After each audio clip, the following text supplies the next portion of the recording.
Good morning, everybody. What a beautiful, beautiful morning it is. Good As morning, Rabbi.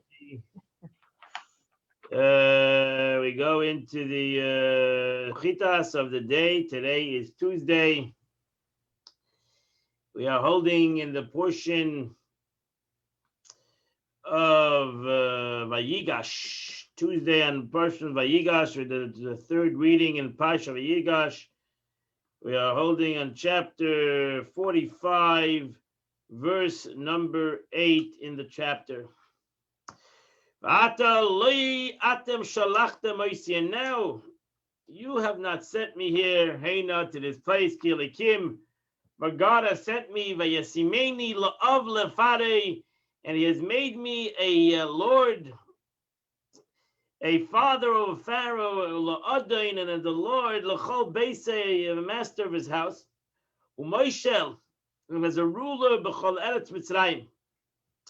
Shirachi says, la'av, what means like a father, chaved, like a colleague, a partner and a protector. Verse number 9. Ma'arav alalavi, go run up to our father. V'amaytev eloyev, and you should tell him, Kay Amar bincha Yosef, this is what your son Yosef has to say. So Manalikim, the Eibishter made me as a master al-Chol Eret l'Chol Mitzrayim, to the entire land of Egypt. Redoilai, come down to me. Al Tamei, do not tarry. So Rasha Alulavi, Eretz Yisrael migavoya mekol arotzis. The land of Israel is higher than all other lands, whether it means spiritually or physically. Verse number 10, V'yashavta beretz Goshen, and you'll go down to the land of Goshen. You will dwell in the land of Goshen. V'yisa karev elai, and you'll be close to me. Ato v'necha v'nei v'necha, you and your sons and your children, your sons' sons. Teinecha b'keirecha, your flock and your cattle. V'chol ashalach, and everything that you have. Verse number 11, V'chikalti Oisach, and I will sustain you. Sham, there. Because there's another 5 years of hunger. Penti varesh. You're going to become impoverished. Ato veischa v'chalashelach. Everything that you have. So now it says tivaresh is impoverished. As it's brought down in Shmuel, it's a concept of impoverishment. Verse number 12. And behold, your eyes see. In the eyes of my brother Benjamin. For that it's my mouth that speaks to you. So Rashi says, you all see in my glory. And I am your brother. Because I am circumcised as you. And then moreover, I'm speaking to you Beloshen Kodesh, in the holy tongue. And also the eyes of my brother Benjamin. He's compared them all together, saying that just like I harbor no hatred against my brother Benjamin, he had nothing to do with it, so too I have nothing against any one of you. Verse 13. I want you to go up and tell my father, as kol kvoidi b'Mitzrayim, all the honor that I have in Egypt, as kol asher yisem, everything that you have seen, and you should run down quickly, and bring my father here. Verse 14. And he fell upon the neck of his brother Benjamin, and he cried. And Benjamin cried on his neck. So Rashi says, what is this extra crying? Rashi says they were crying over the two sanctuaries that would ultimately be in both of their tribes' area of living. That Benjamin cried over destruction of the Beis Hamikdash in Shiloh, and Joseph cried of the destruction of the temple that will be in the domain, the area of Benjamin's inheritance. So that's what Rashi says. And they cried over each other's destructions. Verse 15. Nashi lechalecha, and he kissed all his brothers. Vayef chaleim, and he cried on them too. V'achein dibra achav itay, and after that they spoke to him. Nashi kaisib in Ashika, he continued to kiss them. After they saw him weeping and that he was wholehearted with them, they started to speak with him as Hashem, because to begin with they could not speak to him. Verse 16. And it was heard in the house of Pharaoh saying, Bo Achi Yosef, that the brothers of Joseph have come. And it was found pleasing in the eyes of Pharaoh, in the eyes of the house. Rashi said, it means the household of Pharaoh. Verse 17. Yosef, and Pharaoh told Joseph, tell your brothers, this is what you do. Gather your animals and come to here. So Rashi tells Berechem Tavua is actually the grain. We eat in the beginning of the animals. Gather up your animals with grain and come here. Verse 18. And take your father and your household. Come all here. I'm going to give you the best of the land. You'll eat from the fat of the land. So now she says, the land of Goshen, they gave him the land of Goshen in the Mitzrayim. He prophesied, but did not know what he was prophesying. They did not like to eventually make it like the depth of the sea, which was no fish, took away everything out of the land. You'll take the whole land with you. And they emptied out Egypt, as it says later on, when they went out of Egypt, they emptied out the land of Egypt. When you say the fat of the land, an expression of the best. Verse 19. And this is what I've commanded to tell them. Go now and take from your wagons from the land of Egypt. Take to the land of Egypt wagons for your young children and for your wives. You'll carry your father down here. So I commanded the Egyptians, and this what they did. This was done with my permission and my power. Verse 20. And let your eyes not be concerned about your utensils. For the best of the land of Egypt is yours. Nothing to worry about. You'll have everything you need in this land. Verse 21. And so did the children of Israel did. And Yosef gave them wagons. By Pharaoh's order, and he gave them provisions for the way. And he gave them each one a change of clothes. And to his brother Benjamin, he gave him 300 pieces of silver. And 5 changes of clothes. Verse 23. And to his father he sent as follows. He sent him 10 donkeys carrying the best of Egypt, and 10 she donkeys. Noises bar carrying grain, velechem, umazon, and bread and other foods, for his father for the way back.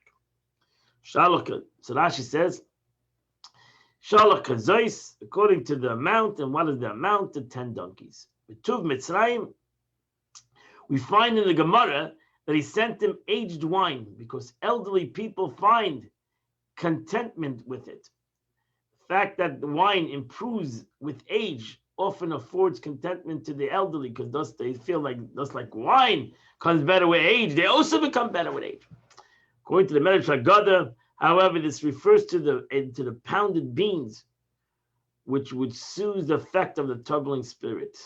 Gave him certain kinds of vegetation. So the Rashi continues. Mazain is in general liftan, it's things they eat them with bread, like jams. Verse 24. He sent away his brothers, Vayechu, and they went, Vayemru Aleim, and he told them, Al tigizu baderech, do not quarrel on the way. So Rashi says, do not gauge in halachic discussion, at least the way causes you to stray. When you're traveling, be focused on the road, keep your hands on the wheel. Another explanation, do not walk in large steps and enter the city while the sun is shining.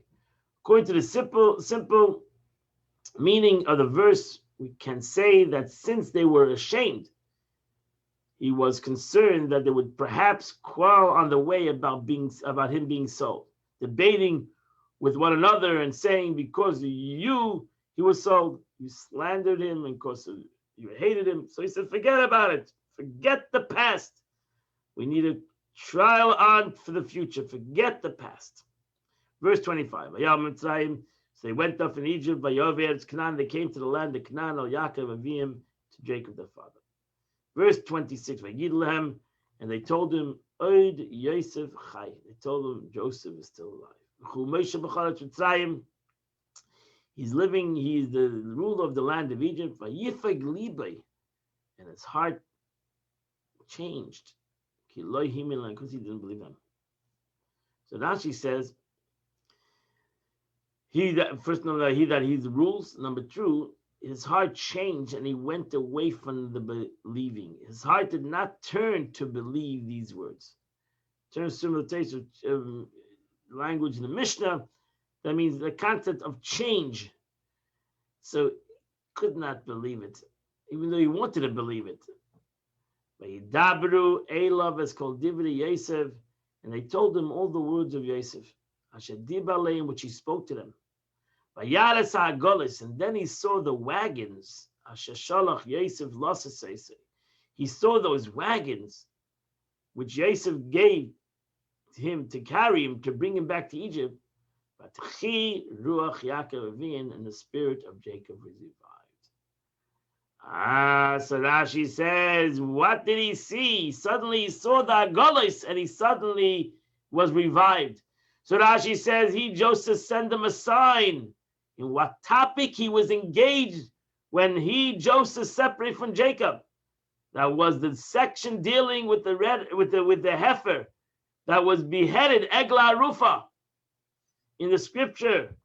And he says, this is a law, if you find a dead body, you have to take an agola, you have to take Eglah Rufa, you have to take a donkey. It's a whole part of later the Torah.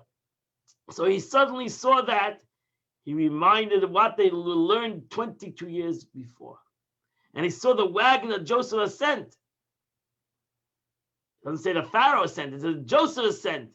So he sent him a sign that, you see, I haven't forgotten the teachings that you have taught me 22 years ago. So the Shekhinah, that's what Rashi said, the Shekhinah which had separated from him because of his grief, rested upon him. Here we see that if you have grief, the Shekhinah does not rest upon you. The Shekhinah only rests upon a person when he's happy. And Yaakov, for 22 years that he was in grief, didn't have the presence of God with him. We now go to the Tanya of the day. The Alter Rebbe is in chapter 8 of Tanya, and he's talking about the negative effects of sin that we do have upon us in a spiritual way. There's an additional aspect in the matter of forbidden foods. God forbid, when a Jew eats forbidden foods, which it's called Isur. In the Torah, a forbidden food is called Isur. Isur means bounded. It's like Isurim. It's like a base Isurim, a jail. A jail is called like Isur. You're bounded. You're locked in a cage. What does that mean? Why do you call something that is prohibited to eat Isur?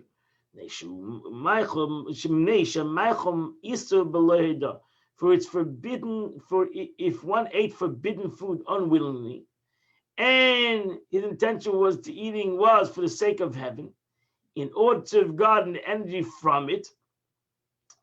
So if a person ate such kind of food and then he didn't know that he was eating non-kosher food, and he ate it and he used this strength for the sake of heaven, and he eventually acted and carried out his intentions.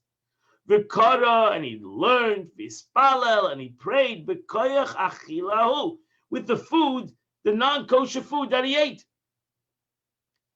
Problem is, he cannot elevate the food. It doesn't help him. The vitality contained in it, in that food, the life force that was in that food, does not ascend or be clothed in the words of Torah prayer. So basically, that food that he ate is connected to impurities and cannot be elevated. Because it's held captive in the power of the other side and the unclean klipot. That's my cholas asares. Prohibited food come from impurities, the level of impurity that cannot be elevated. So it's like fats you cannot get rid of. It's cholesterol that is dangerous to your soul. And it basically cannot get rid of. You need to go on a spiritual diet, and that's tshuva, a spiritual diet. Afilu isur d'rabbanim, and even this is even so forbidden reason, rabbinical prohibition, not a Torah prohibition of eating non-kosher, a pig, God forbid, by mistake. It was all by mistake. Even if it was a rabbinical prohibition, like eating chicken and milk together, which is a rabbinical prohibition. Sometimes that a rabbinical prohibition could be even worse than a Torah prohibition. Therefore, the Yetzer Hara and the evil impulse and the forces that lust after forbidden things is also one of the non-Jewish demons, so to say, which is the Yetzer Hara of the nations, whose souls are derived from three unclippers. So that's why people have a desire for prohibitions. Like Goyim, like non-Jews, that they're entitled to have a desire for non-kosher food. Because they don't have an obligation to eat kosher food. So we all have a desire to eat. As the nations of the world have a desire to eat. But the nations of the world have a desire to eat even non-kosher foods. And they might eat every animal that walks on the strand around. They might have a desire to eat, people have a desire to eat the lobster, which is totally prohibited in the Torah. So God forbid a Jew does that, even if he does it by mistake. He connects to a taiva, to a desire of total impurity, which to a Jew, this concept is not a good thing. To the nations of the world is not a problem, but to a Jew that needs to be, that cannot have this extra cholesterol because it's dangerous for him. And for his godly soul, it's going to be a problem. But a Jew has another problem, and that is that his Yetzer Hara has a taiva for kosher food. That's nothing wrong, really. The problem is the taiva. That's the problem. The problem is the desire. When he's done solely for to satisfy one's craving, he has the desire thus the sake of gluttony. In which case, as mentioned earlier, even permissible matter descend into the utter evil three unclippers. So therefore, if a person, Jew, forget about eating non-kosher food, God forbid, by mistake. A Jew that has taivas, thus desires of food for the sake of food, not for the sake of godliness, he takes that power that's in the food, in the kosher food, and he demotes it. Because the power, the godliness that's in the food wants to be elevated. And the only way you can elevate it is by using it out for the sake of heaven. But now I didn't use it out for the sake of heaven. I used it out for my own gluttony, for my own taivas, my own desire.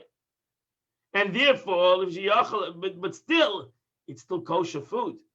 And since it's kosher food, and it comes from the Jewish demons, so to say, that's the Jewish demons, the gluttony, the desire of a food, kosher food, as it were, Jewish evil impulse.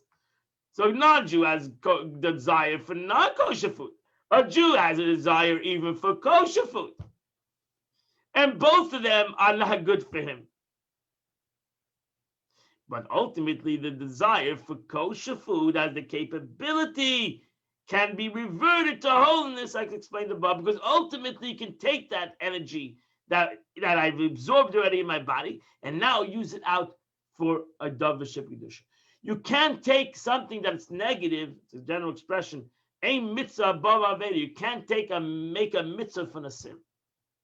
You can't steal and give charity. You can't eat non-kosher and use it out for a mitzvah. Doesn't work. Cannot be. Why? Because it's bounded in impurities. So you cannot use it for a mitzvah. Just like you cannot steal, God forbid, and use it for a mitzvah because it's bounded in impurity and it cannot be elevated. So too, if God forbid I eat non-kosher, now that is bounded in impurities and can't be elevated. So, although the vitality of permitted food eaten out of bodily desires can revert to holiness through a person's repentance, nevertheless, before it has reverted to holiness, it's in sitra achla and klipa. It's extra body fluids, it's extra body, it's cholesterol also. So even kosher food turns into cholesterol that is not good for the soul. And ultimately, even if I do tshuva, a trace remains attached to the person's body. Take it down because ultimately that's the thing of food. Food become part of your existence. They become part of your flesh. And it's hard to get rid of impure food. It's hard to get rid of even kosher food that I ate for the sake of not for the sake of heaven. Therefore, the body must go to purgatory of the grave. The body needs to decompose. And that's a positive thing for the soul. Because the body, that's what it says, the person thinks about all the food that he eats, and what does it go? It goes back to dust in the grave.